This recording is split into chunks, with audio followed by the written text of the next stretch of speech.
इमरान खान की नज़र में दो बड़ी सियासी कुव्वतें कौन सी? क्या मिशन अचकज़ई कामयाब नहीं हो सकता? हुकूमत बेचैन क्यों? बादशाह, वजीर और मोहरे आमने सामने। आखिर फतह किसकी होगी? फौज क्या चाहती है? मजहर अब्बास का कॉलम।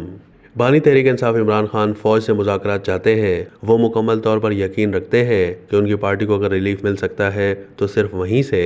वो 9 मई का दिफा भी अपने अंदाज में करते हैं। कभी ये कहा करते थे कि उन्होंने तो पुरअमन एहतजाज की कॉल दी थी। दोम GHQ के सामने एहतजाज का भी वो दिफा करते हैं और साथ ही ये भी कहते हैं कि उनका इख्तलाफ शख्सियात से रहा है, इदारे से नहीं, क्योंकि वो फौज की बहुत इज्जत करते हैं। ऐन मुमकिन है यही बयान या इससे कुछ ज़्यादा वो अदालत में कहें अगर उन पर मुकदमा चलता है। सीनियर सहाफ़ी मजहर अब्बास अपने ताज़ा तरीन कॉलम में इमरान खान की सियासत, बिलखुसूस उनकी सिर्फ और सिर्फ फ़ौज से मुज़ाकरात की ख्वाहिश पर तजिया पेश करते हुए लिखते हैं कि बज़ाहिर वो फ़ौज से बातचीत बराह रास्त करना चाहते हैं, जबकि दीगर सियासी जमातों, ख़ास तौर पर मुस्लिम लीग नून और पाकिस्तान पीपल्स पार्टी, यहाँ तक कि MQM पाकिस्तान के साथ वो खुद तो बात नहीं करना चाहते।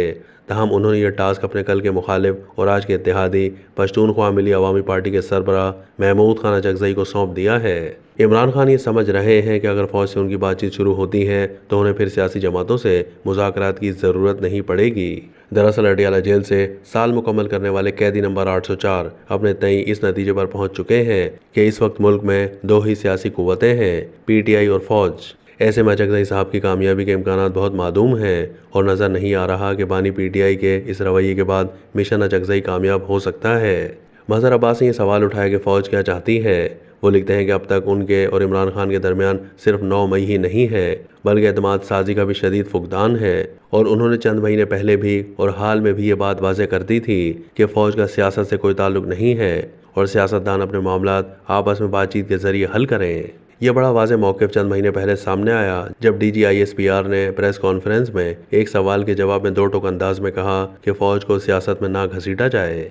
कॉलम निगार ने हुकूमत के अंदर फैली हुई बेचैनी की वजह बताते हुए लिखा कि अडियाला जेल से मुसलसल फ़ौज से मुज़ाकरात की बातचीत से हुकूमती हलकों में भी खासी बेचैनी पाई जाती है कि ये अचानक बानी PTI सिर्फ और सिर्फ फ़ौज से बातचीत करने पर क्यों तैयार है।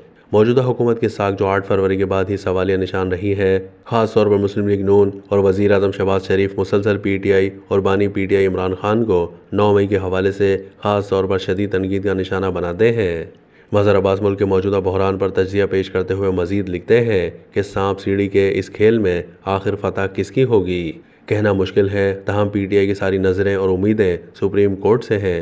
कोई अक्टूबर में किसी खुशखबरी का मुंतज़िर है और कोई दिसंबर में तब्दीली आती देख रहा है। इस मुल्क का अलमिया यही रहा है कि जद्दोजहद या तो इक़्तिदार में आने के लिए या फिर इक़्तिदार बचाने के लिए है। कोई 2025 में नए इंतखाबात देख रहा है तो कोई अदलिया और पार्लियामेंट में तसादुम। मौजूदा चीफ जस्टिस आइंदा महीने गालिबन 16 सितंबर को रिटायर हो रहे हैं और जस्टिस मंजूर अली शाह बहैसियत चीफ जस्टिस हल्फ उठाएंगे। अब देखना यह है कि मखसूस नशिस्तों के अक्सरियती फैसले के खिलाफ अपील कब सुनी जाएगी।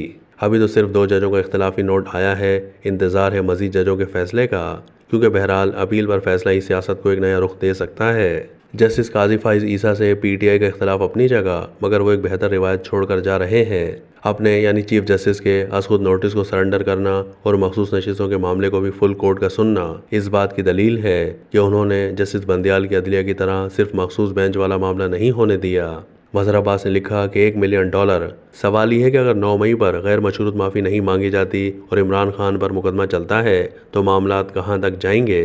अडियाला जेल से सदा है कि मुज़ाकरात शुरू किए जाएं, दूसरी तरफ खामोशी है। जहाँ तक मेरी मालूमात है अब तक कोई मुस्बत पैगाम नहीं आया और पैगाम न आने से फ़ौज के खिलाफ सोशल मीडिया एक्टिव हो जाने का इम्कान है। मजहर अब्बास मुल्क की सियासत को शतरंज का खेल करार देते हुए लिखते हैं कि चेस बोर्ड सजा हुआ है, बादशाह, वजीर और मोहरे आमने सामने हैं। इमरान खान इस पूरी सूरत हाल में अपने लिए रिलीफ नए इंतखाबात की सूरत में चाहते हैं। जवाब ना में आने की सूरत में वो गुस्से में भी नजर आते हैं। आज भी बादशाह एक ही है, बाकी सब वजीर या मोहरे। अब अगर अडियाला जेल में रहने वाला खान भी और हुक्मरान इत्तेहाद भी बादशाह एक ही को समझते हैं तो फिर बादशाह तो उसी की हुई। बाकी आपकी मर्जी है उसे जमहूरियत कहें या कुछ और। तो दोस्तों, आप कॉलम निगार के तजज़िये से किस हद तक मुत्तफिक हैं? आपको क्या लगता है कि अगर इमरान खान ने सानिया 9 मई पर गैर मशरूत माफ़ी नहीं मांगी तो मामलात कहाँ तक जाएंगे और आखिर में सारे खेल में फतह किसकी होगी? कमेंट सेक्शन में अपनी राय से ज़रूर आगाह कीजिएगा।